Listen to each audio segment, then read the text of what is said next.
Hindi, ayan. Ayan yung truck. Ito yung truck na nag-cause ng traffic.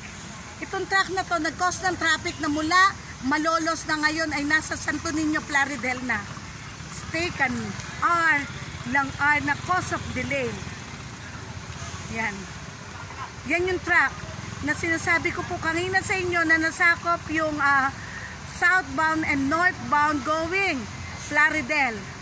Yan. May nakasulat siya na DOTR project. Yan.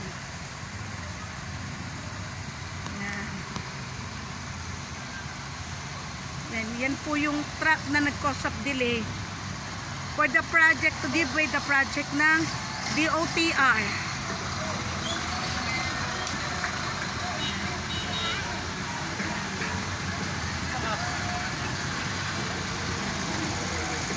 Ayan, ayan. Ayan yung isa pa. Dalawa sila. Ayan. Ayan. Parang naging prosesyon ang nangyari dito sa truck na yan.